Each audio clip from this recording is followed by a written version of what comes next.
How's it going, everyone? John here, the host of Spear Talk. You might not know this, but before I record an episode, I like to break a sweat. And I do that using the Chop Fit. Over the course of the past year, the Chop Fit has allowed me to lose weight, tone up my body, and feel even more amazing about myself. A feeling that you should all feel about yourselves as well. If you use this code, SpearChop10, you get $10 off your order. Once again, use code SpearChop10 and $10 off your Chop Fit order. It'll change your life. Thank you. How's it going, everyone? John here, the host of Spear Talk, and today we're welcoming, I would say growing up, one of my favorite, he portrayed one of my favorite characters, Nod in the Superman movies 1 and 2, and for whatever reason I always resonated with Jack O'Halloran because his character equally menacing, yet his way of making that character affable and just this way he portrayed his character, I always resonated with him. And so when I started this podcast, I knew Jack was one of the guests I needed to have. And with his incredible, fascinating boxing career, and his acting and his book, I'm just very fortunate to have you here today, Jack. My pleasure, I'm sure. Now, how have you, I know the last year or so has been kind of crazy for everyone, and I know you do some other stuff besides acting and stuff, but how has this kind of been for you, kind of jumping forward to the future? Well, it's given me an opportunity. We've got 2 more books we're getting ready to put out. So I've spent some time, preparing them to be done because we're getting ready to do a mini series on the first book that's going to turn into a series. So we have so much material that it's given us a chance to really vamp it up and put it out. We were originally going to do a film, but there's just too much material to put into 2 hours on the screen. Right. So we decided the miniseries was much more affable and more informative to people as to what we want to tell, What I found, your book actually, I have a stack of books I got to go through, and usually I can't read that fast because I get absorbed with everything going on, but researching your book and your history, why I want to read your book is because not only the boxing and this other film and acting and stuff like that, but your relationship with your father, Albert, who was a former Gambino crime family boss. And I guess my first question was, dealing with that, did that kind of help you or propel you to jump into boxing where maybe there you had to get your anger out, and how that relationship start with that? Boxing, it's amazing. I started in sports in football. And I was, when I was in my era of football, you had to graduate college before you could play pro ball. Right. And if you didn't your class had to graduate. Even if you didn't graduate, your class had to graduate, which I found to be a much better way of people maturing into their bodies to play a sport like professional football. I think some of these kids come out of college way too soon. That's why there's so many injuries and stuff. Their bodies. The education aspect too, like the full education is important too, I think. Yeah, I just think that they should stay in school to be my, but I left school early and I was picked up by the New York Jets, but you couldn't play, so we played in a semi-pro league. It was like a farm team, on the East Coast, where you played a couple games a week to keep your levels up. And there was a lot of great ball players, the Christie brothers and different people who played with the Jets in the future that played on these teams. So we had good competition, you know what I mean? And then when it came time to play, Philadelphia had a really great team and a lot of friends of mine down there. And I talked to the people in the Jets. I said, I'd like to get down and give a shot down in Philly. And they said, well, you've got a home here. If it doesn't work out, come on back up. And then Philadelphia, by the time I went to Philly, they had a new owner, Jerry Wallman, who was a really nice young man and enthusiastic, but he hired a guy named Joe Q. Harrick, who traded a championship football team away in 4 months. I mean, how do you trade Sonny Jurgensen away? And Tommy McDonald, and he traded Lyman to Green Bay for older guys, and I mean, just unbelievable stuff. And I come out of a meeting with Timmy Brown one day, And he walked right by us, and I turned. I said, "Kuharik, you don't say hello to people." Well, I said, "Well, you know what? Take this team and stick it." And Timmy said, "While you're at it, trade me." So some people in Philadelphia, friends of mine, Ali had just won the title, and I said to a guy, I could beat that guy, and they said, that's a good idea, and I wound up in the gym. So I was like 23 years old before I tied a glove on, but I was a pretty tough person in the street. So they and I went in the gym and started training. And 6 months later, I couldn't play. I couldn't box amateur because in those days you couldn't do professional and amateur. If you were Right. a professional in one sport, you were a professional across the board. So I had no amateur career. I went right into professional box, which was kind of good. I liked it. What's kind of fascinating is that obviously you're a very large uh human being, and one of our followers, Lori, brought up a good question. She was like, does that height advantage affect you in fighting and training, whereas maybe your opponent's smaller or equal height? Does that affect how you trade? Not really. I was very fortunate. When I played football, and I weighed about 285, 290, and I ran a 4.640. That's You know, so I always had a lot of speed in my abilities, and I had some great coaches. So I learned a lot of agility. And I had a lot of agility in my body, and so boxing, I just lost a lot of weight and came down to like 235, somewhere in that weight area. And so I was big and I was fast and I could fight. I had some great trainers, and um, boxing came very natural to me. right. It was the sad part was that I would think I was 16-0, and I went to do a physical, and the guy doctor said to me, you have a disease called acromegalic, and you shouldn't Oh, be boxing at all. He said, how do you even get in the ring? And I said, what are you talking about? I said, it's a tumor of the pituitary gland, which causes a lot of growth hormone in your body, and drains your body down, and it causes depression and all kinds of stuff. And I said, yeah, well, guess what? I have a great day job, so I think I'll keep it. And the problem with myself was that I had a great ability and I kicked myself because I abused a great ability by not. I would train 4 days for a fight, and anytime they offered me a fight, like in Ohio or this place, I would jump at it because I would do other business. I was doing my yep. father's world, in the unions and stuff like that. So it gave me an excuse to travel. And in my father's world, you had to have a day job to Yes. keep the law and order away from your doorstep, and to Right. show that you had a proper way of making money. And boxing gave me an opportunity to travel around the world, and I wasn't so much.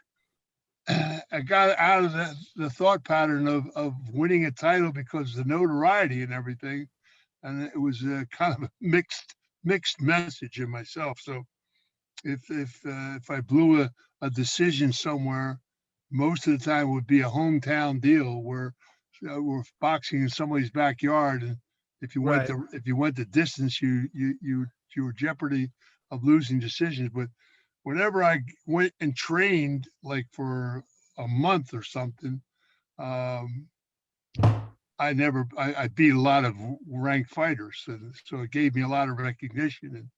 And Ali and I were signed to fight 4 times. I mean, he and I became very good friends. And I remember I he was when he fought Norton, he was supposed to fight me in California Right. because I was the California heavyweight champion, and we had made a deal. He and I, he. Here's a fun story. He called me on the phone one day and he said, "You got to do me a favor." I said, "What do you mean do you a favor? You sign a contract to fight me. I'll do you any favor you want." He said, "Oh, no, we're going to get to that." He said, "But you have to do me this favor first." I said, "What's the favor?" He said, "You're fighting my brother Rahman Ali next week." I said, "Rahman's your brother?" He said, "Yeah. And you got to get him out of boxing because it's an embarrassment to me." And I said, "Are you kidding me?" He said, "No, no, that's my brother." So I said, oh, wow, I better go in the gym a couple of days and work out. So, Right. and I did. And I stopped him, and he never fought again. I mean, I hurt him bad. He never fought again. And What did Ali say when you told him he was kind of the inspiration why you wanted to jump boxing when you stopped playing football? say that again. When you made that transition from football to boxing, you talked about how you looked at Ali and said, "Man, I could fight that guy and I could win." Did you ever tell Ali that story? Oh yeah. In fact, when I went, they'd taken my license away briefly in California for organized crime, which was all bull. They were just Right, fishing. politics.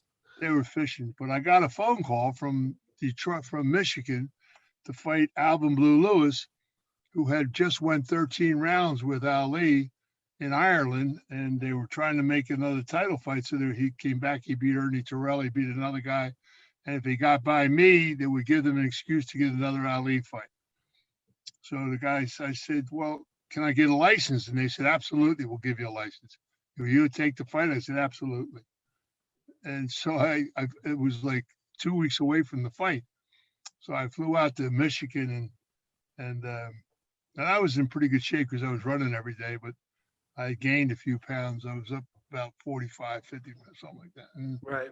Now you've also fought George Foreman, Manuel Ramos, Cleveland Williams, all these famous legendary boxers. Do you still have times when you kind of sit back today and kind of be like, you still feel a punch, like say George hit you, or the roar of a crowd from a fight? Does that ever kind of leave your conscience, those type of reactions? Yeah, the Foreman fight kind of irked me. George and I are pretty good friends. I hurt him bad in the second round, and again, I only trained like 8 days for that fight, which is crazy because considering the legendary status that he is in. Well, that's what I was going to say. I was telling you a story about Detroit. Alvin Blue Lewis was ranked number 2 in the world, and I went out to Detroit and I destroyed him. I mean, I beat him really bad, 10 out of 10. 10 out of 10. I gave him a terrible beating. And I went up to camp to see Ali right afterwards, and he and I got into a comical thing for the press and all that stuff. And then I sat down. I said to him, and he said to me, "If I give you a title fight, are you really going to try and beat me?" I said, "Let me tell you something. For the very first time in my career, I'll go away to camp like you do and train the way you're training. And when you come in a ring, you better bring a gun with you." And he said, "2 steaks, please." He was we had a great rapport, he and I. He was I liked Muhammad a lot. He was a good friend, and he was a tremendous athlete. No matter what sport he would have ever tried, he would have been great at. Right. He was just a great athlete. And when you talk to him one-on-one, he was a whole different person.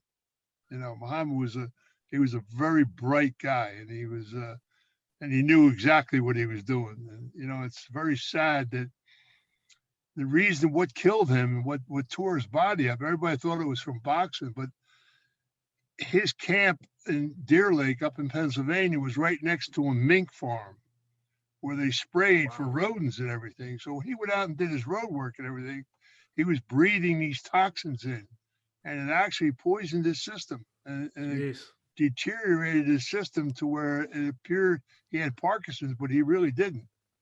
Wow. And he was, he used to sit, and I remember talking to him one time. I said, "Why is it you always look like you're falling asleep when you're at a fight and people are?" He said, "Well, Jack, I had my motor synapses in my mouth are not operating properly because of what was going on with his body." He said, "And all these guys chatting at me one after the other." He said, "So I just pretended like I was asleep, so I wouldn't have to answer them so quickly." I love that. Yeah, he was a smart guy.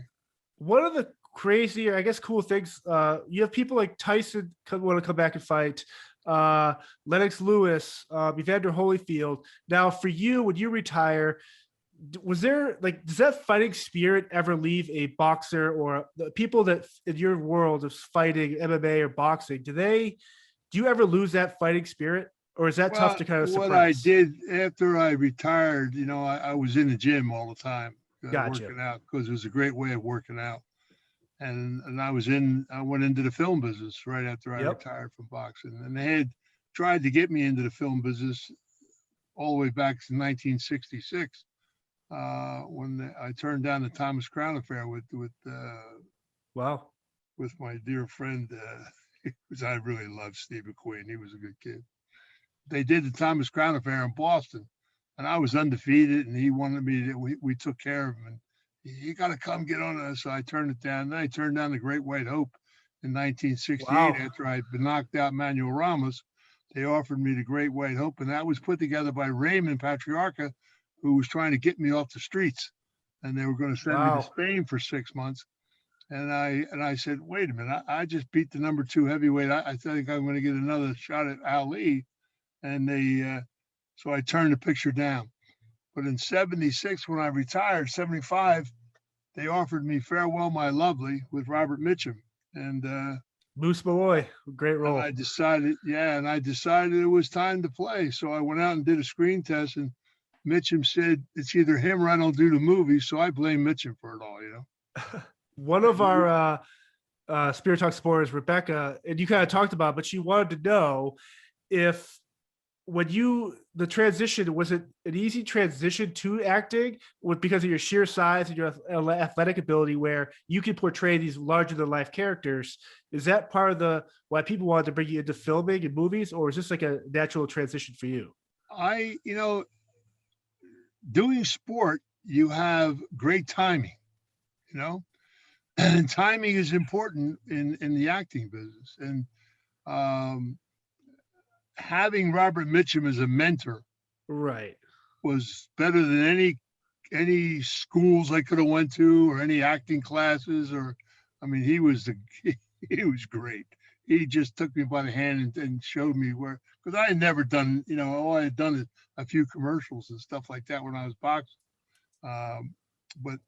And acting came very easy to me. And the whole trick of acting is the camera loved me. And if the camera likes you, you're in like Flynn, and you just, Mitchum taught me something in the very beginning. He said, don't ever let me catch you doing what thousands of people do out here, acting. Just be yourself. Take this character, put it in you, and walk down the street like this character. Be you. And that worked out very well. It was magical. I enjoy the acting business, and we did quite well on it, so it worked out pretty well. When the first time I ever saw you and kind of really appreciated the sheer magnitude is Dawn from the Superman and Superman 2, and what I find interesting about that is not only physically it's you, it's imposing, but you did something to the character that made me want to be like, man, I actually sympathize with this guy because he's kind of childish, but he's just superhuman. How much of a role, or how much of did Donner, the director at the time, or how much control did he give you of that character? And was the script like? When we first talked about, I was doing a film down in Spain called March or Die, and with Gene Hackman. Yep. And they flew us up to London to see Donner because they wanted me to do Superman. And I had turned down the 007 picture. And Jaws, right? Yeah, I turned it down. And so I didn't really like the script. And I didn't want to get caught into that kind of a character, doing those kind of characters all the time. And when they talked about Superman, and Donner and I talked about the character Non, whom they had lobotomized. He was a scientist, the guy. He was a great scientist, and they lobotomized him because of trying to control Zod and Ursa and all that stuff. And so I said, he said, how do you feel about playing a mute character? I said, I embraced that because Jackie Gleason was a friend of mine, and he did a film called Gigo that he won an Oscar for. Right. Facial expressions of a deaf mute.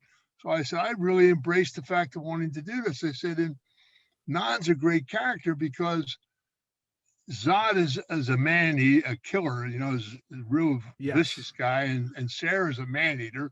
Somebody has to relate to kids. So I'm going to take this big brutish guy and I'm going to play him like a child, learning how to use his eyes and learning how to try to talk and stuff like that.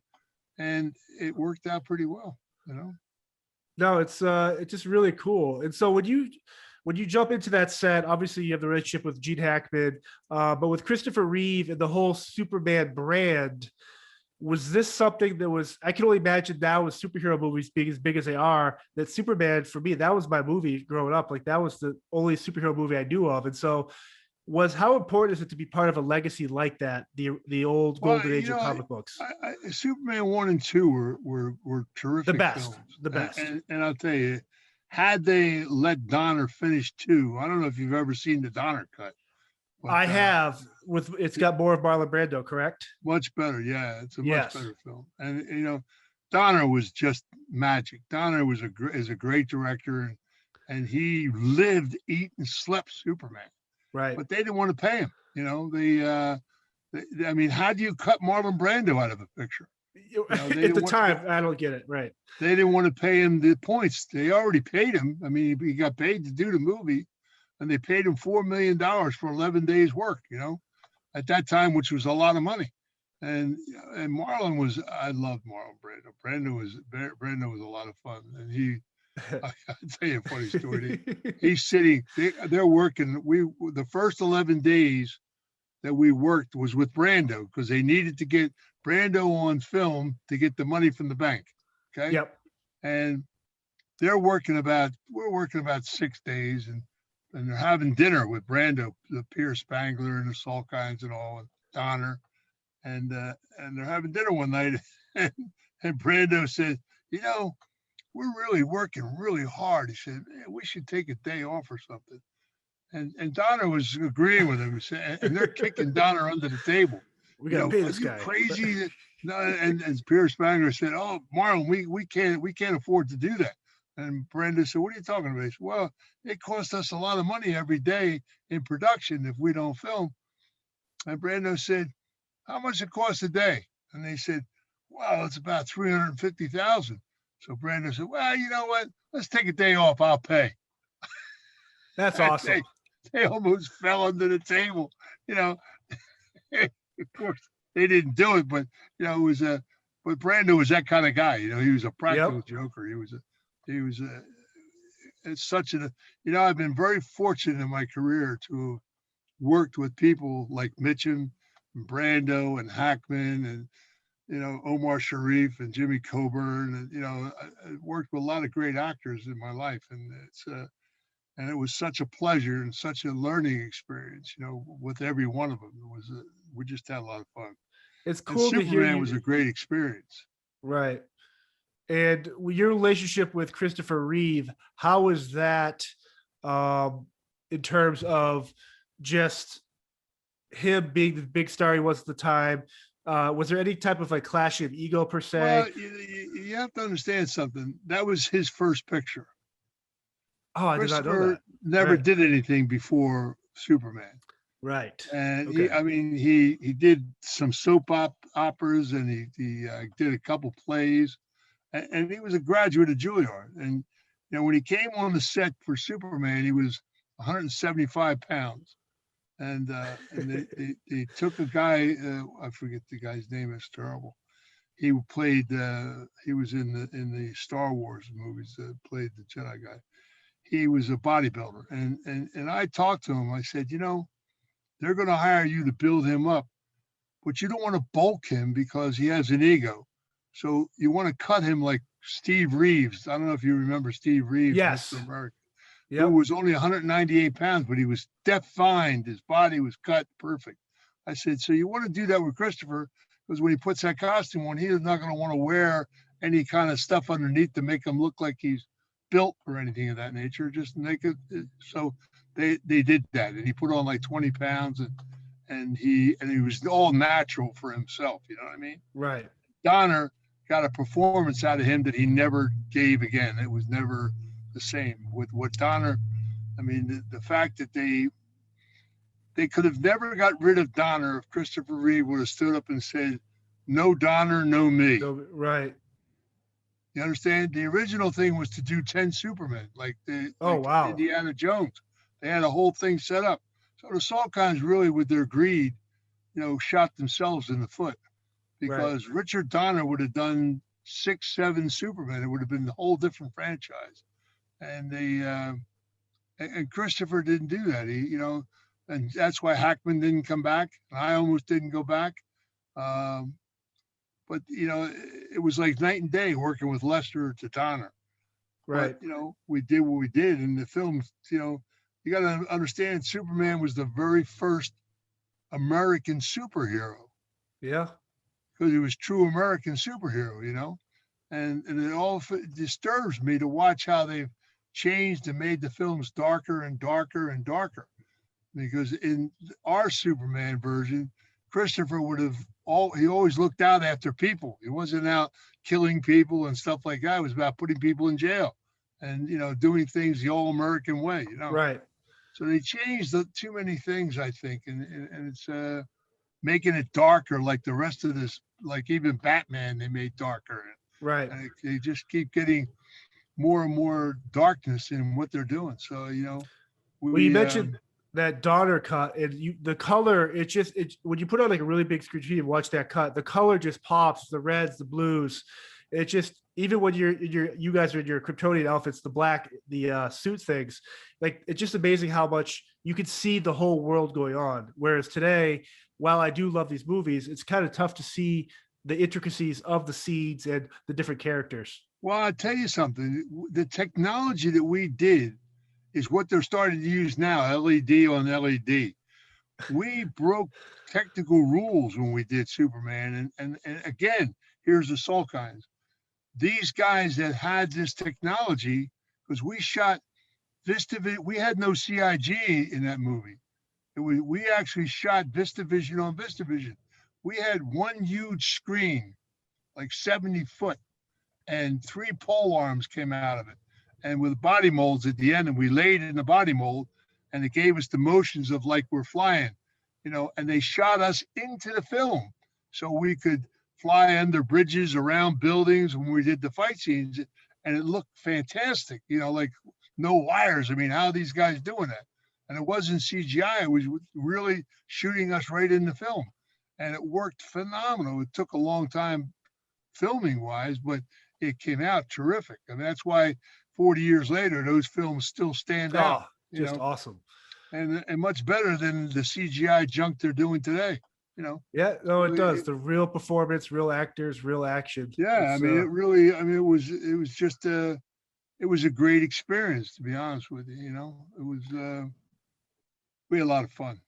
Now, when you do a movie like Mob Boss, is that, and I guess I'm kind of curious, like, obviously with your father's background and stuff with the unions and the mafia stuff, but when you do a film that's like called Mob Boss about the mafia and stuff, is there any type of thing where it's like, hey, can you bring in your family member to kind of go over the scene to maybe make sure this looks authentic? Nah, Mob Boss I did a favor for somebody, it was a low budget deal, and the guy was a good guy, and he came to me and said, would you help us out? I said, sure. I wasn't doing anything. I said, yeah. And what it did was I was in the process of writing my book. Yes. And when we do this miniseries, it's going to blow people away, because we're going to tell the truth about a lot of things that has happened in our society and how people got thrown under the bus and the reason why, right. Things that and a lot of people said to me, geez, Jack, aren't you worried about that? I said, no. I said, I think it's time that the people know what really went on and what's going on, in our society, and how the drug business really changed a lot of things in a lot of people's lives, and how much the government was involved in it. Right. It wasn't just organized crime guys. I mean, it was the government themselves, because of the lucrativity. There was so much money involved that, and everybody wanted their hand in the action. And what people don't understand is that, if you look at all the stuff that's going on just in the last several years, the idea is to confuse everybody, to keep the public confused. Right. You understand? And they've got everybody so media trained today. People sit in front of their television watching the news, which is not there to tell you anything. It's there to win awards. They don't really tell you the truth about what's going on in the world. They tell you what they want you to know. Right. And that's very sad, that people don't really get the truth. And, it's like you see kids texting back and forth and all artificial intelligence going all around with social media and everything. So people don't really get to sit down with people and understand who they really are. And that's why so many people are being scammed and so many people are being preyed upon, because they're not knowing who they're really dealing with. Right. Does that make any sense to you? Right. No, it does. And it's really sad. And to separate people the way they're doing is ludicrous, I think. But it's I think it was Denzel Washington a couple of years ago. He was doing press for the movie Fences. They started talking about some political stuff, and they asked him about the media and press. He goes, what he's noticed is that the media now is a race to be first, not to be correct. And it's just fascinating that you can throw all this stuff out there, but no one knows what the truth is. No one gets to hear the truth. And if you do think differently, you get shunned upon or canceled. And it's just so sad. It's like this whole Black Life Matters bullshit. It's when I was a kid and I was raised down in Southwest Philadelphia, and we had racial problems. There were racial problems in the Jewish neighborhoods, and the Irish neighborhoods, and the Italian neighborhoods. If you went into one neighborhood you weren't supposed to be in, you had a problem being there, and but it wasn't escalated like it is today. Okay. And like you asked me a question about whether I ever lost a thirst for boxing after I got out of boxing. So what I did was, going to the gym every day, I spotted a kid that they threw out of the Kronk gym. He was a super middleweight, Frankie Lyles. And they sent him out to the Goosens in LA. And I saw him come in the gym, and I watched this kid train a couple of days, and I sat him down and we had a conversation. And I told him, I said, if you do everything I tell you and explain to you and show you, I'll make you super middleweight champ of the world. And he said, wow. So I created Freddie Roach, who's a very world-renowned trainer today. Freddie was living in Mickey Rourke's gym. Wow. And I put a corner together, and I took this young man who was a black kid, and I moved him into my house on Mulholland Drive and trained him properly. I took him out every morning and taught him how to run, and I got him in the best condition, and taught him things that he never would have learned before. And he won the super middleweight championship of the world. And he fought. He went right. We went right down the list, 1, 2, 3, 4, 5 of all the contenders, and beat them all for a few years. And so what I did was I gave back to boxing. Yep. And showed that I had the ability to win a title if I really wanted to. Right. With this young man. But also, people said to me, Jack, you have a black guy living in your house. I said, what is wrong with you people? Right.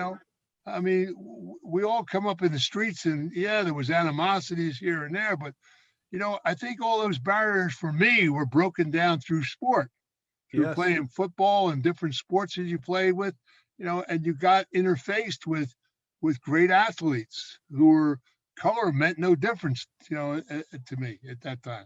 I mean, especially in the boxing world. I mean, my God, and like Ali and I became really super friends. I mean, and George Foreman and I are good friends, and most of the fighters that I fought, you always have some kind of a camaraderie, whether you win or lose or whatever. There's always a warm feeling there for each other because it's competition. So I watch what's going on in the world, and I just shake my head. I mean, I remember Will Chamberlain was a good friend of mine, and a lot of other sports and athletes that I knew. And, I just don't get what all this racism bull is about. Now they're doing it with the Orientals, and they want to start a big calamity there. And I think it's being driven by bad people. Yep. No, I definitely think the media loves that dividing, the divisiveness. I guess it goes back to we lost kind of humanity and empathy towards the common man or woman, and that's a really cool story you shared. Like I had no idea that your relationship with Freddie Roach like that. That's super rad.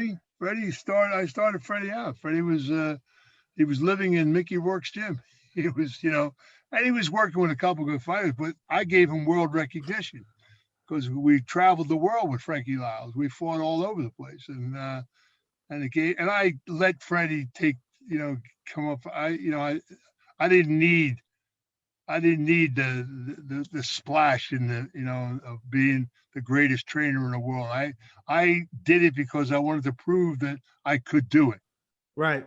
I didn't stay in the gym. I could have. Freddie and I could have formed a partnership, and I went in the gym several times with him to help him with Pacquiao and other stuff like that because I had a way of moving, and I understood the game of boxing, of certain things that people should do, and that's why Frankie Lyles became a very, very good fighter because he had a style that we taught him and showed him, and I didn't impose something on him. I took his natural ability and honed it. He had the ability, just no one ever showed him.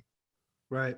Different ways of moving side to side, and how boxing really is, a very leveraged sport, and things that you do on your footwork and how you move from one side to the other, and you don't have to be jumping all over the place and stuff. And Frankie became a very good fighter, and he, like I said, he won the super middleweight championship of the world, and so I gave back to boxing, and then Freddie became an icon. He's like considered one of the greatest trainers in boxing today. Right. And he's a dear friend, and he's a super kid, and he deserves everything he's done. Trust me. Now, what drives you to this day to still have that mentality where to not only give back, but to keep pushing yourself? Do you have an end game in your mind, what you want your legacy to be? Are you still striving for that? Yeah, we're getting ready to like we're going to do the Family Legacy series, and we're building a studio in Nevada, which is a 4 million square foot studio, and everything under one roof for the very first time, which should have been done in Hollywood years ago. I mean, they had all the space with Universal and with Warner Brothers, and they never utilized it properly, So to put everything under one roof, where I don't have to go running across town to get this done or running across town to get that done, where everything's at my fingertips, and to put all a water body tank and a water tank and a screen that will handle up to 5-dimension, which has got to be a lot larger than the average screen, and to put all the sound stages at NC25 soundproof, that everything you're doing is what you call cost effective, and helping to keep budgets in a proper perspective and allow people to be creative to the max without running all around and worrying about this and that and spending extra money for this because time factor, Right. because time is money in movies. You know what I mean? Right. So it's giving them a place for the creative people to become creative. The problem with the film industry today is that a lot of the studios are run by MBAs and they have no creativity. I mean, look at the films that they're doing. A lot of them are they're so bad because they're not complete. They're just winging stuff out. Well, there's remakes of remakes now. Movies that came out 10 years ago, they're remaking it. It's 100%. Right. Exactly. And there's some great talented writers that never get exposed because they're remaking everything. It's just because I think creativity is such a life force for everyone. But to have that kind of in your industry, to have that kind of like shunted, it's kind of mind blowing because I could think of ideas I would love to see in movies, but there are professionals out there with these same grandiose ideas that should be out there. It's kind of cool here you say that you're going to try and do what you can to kind of fuel this creative kind of thinking. We're gonna put everything under one roof, and then we're building a smart city right next to it that'll handle 30,000 people, all employees of a studio. Okay. Yep. Where they only have 15, 20 minutes to go to work.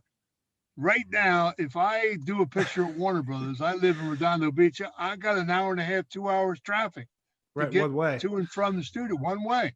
You know, so imagine the technicians who have moved inland in California because it's cheaper living, how far they got to travel every day to.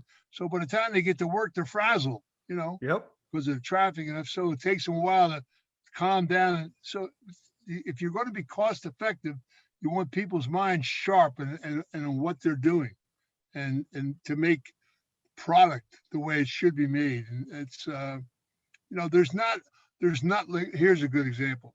There's not a water tank in L.A. to do a picture on the. There was a tank they built down in Baja for Titanic, Jim Cameron's tank, and that's gone because it didn't have enough work to keep it there. Wow. So we did Superman, we did it over at Pinewood Studios because of the 007 stage. It was a huge stage. They should have had a stage like that in LA. The last water tank was the Esther Williams pool at MGM when we did King Kong, the log scenes and all was at the Esther Williams pool, where Right. they could shoot things like that. And it just, and this is the laxity of Hollywood. There should be a water tank here. Right. There should be this, there should be that. And there's not. You have to travel over here to do that. You got to travel over there to do it. And that's just not cost effective. To spend $200 million on a picture is ludicrous. It's Yeah, some of those absolutely budgets ludicrous. are crazy. Some serious Well, budgets. that's a lot of thievery, as far as I'm concerned. Now, We shot Superman. We did Superman on a $50 million budget, and they stole from that. You understand? I did a Crazy. picture called King Kong, which had a lot of mechanical parts with that monkey. Yep. You understand? And the picture cost $36 million. It should have cost 16.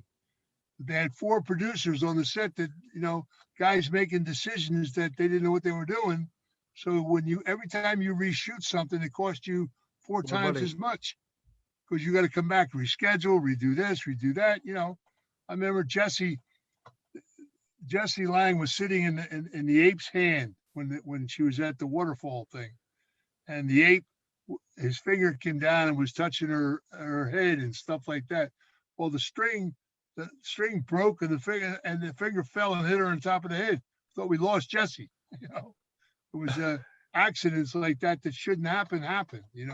Right. Because of laxity. And it's just everything's a learning experience in life, and I learned a lot in the film industry working for the big films that I did and the technical things that we did, and to understand that technology should all be under one roof where you don't have to go flirting all over the place trying to get something done. So that's what we're going to do in Nevada. I like that. Before I let you go, Jack, I know you're on Facebook, but if people want to find and follow up what you're doing, is Facebook your only social media you use? At the time, yeah. Now they're trying to get me in this Instagram stuff, and not being a techie guy myself. Right. There's some people that are techie wise that want to, because I've got like 3 or 4 projects that I'm getting ready to do films before I wrap it up, and they say, "Wow, we're gonna." I've never really pushed myself in the. Never had public relation guys that did all this. So now all of a sudden there's friends of mine. We're taking you out, and they're going to do this and do that, and So I've got this PR campaign that's going to do all this jiggermagog.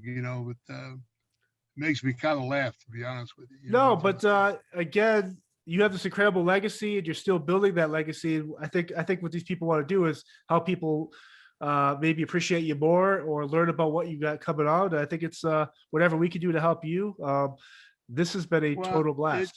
That's why I'm doing Familly Legacy, because there's a lot of truth about things that needs to be told about the whole Kennedy deal and about different parts of history that have been falsified in people's eyes, and there's truisms that don't really slur anybody. It just opens people's eyes up to, that they really do have something to say about our society, and America is a great country. Americans got to stand up and take it back. And Yep. they've allowed their country to be given away. I mean, look at our educational system. My God, when I was a kid in school, it was like 86 to 90% literacy in America. Today, you're lucky if you got 40%. Right. It's very sad that the education level has dropped so badly in such a great country, that people don't have the opportunities to really learn what they should be learning. I mean, when I first wrote the book, I gave it to 4 high school kids to read. And they came back to me a couple of weeks later and said, how come they never taught us this in school? Because they went to the library and looked up the things that I had written about names of people and stuff. And it's all there. It's in the libraries. All the history of our country and the people involved in it is all there. It's like my father was assassinated in 1957 because he was against the drug business. And he controlled all the harbors. And he said, you're not bringing that stuff under my watch. We didn't sign up for this. If we touch it, our children will touch it. It'll be the downfall of the families. In The Godfather, when they went to Brando and asked him to get in the drug business, and he gave them that reason for not doing it, he declined. That's what my father said. So they assassinated him. They tried to kill Frank Costello, and then they assassinated Albert because they didn't want the drug business. And there were other dons that didn't want the drug business. But to kill a person like Albert Anastasia, who was the glue, he held everything together. Right. He was the most feared guy in organized crime. And when they took him away, it gave them rights to rule and run. So they started killing each other in New York over drugs. And it's just kind of foolish, Sad. Very sad. But Jack, this was a blast.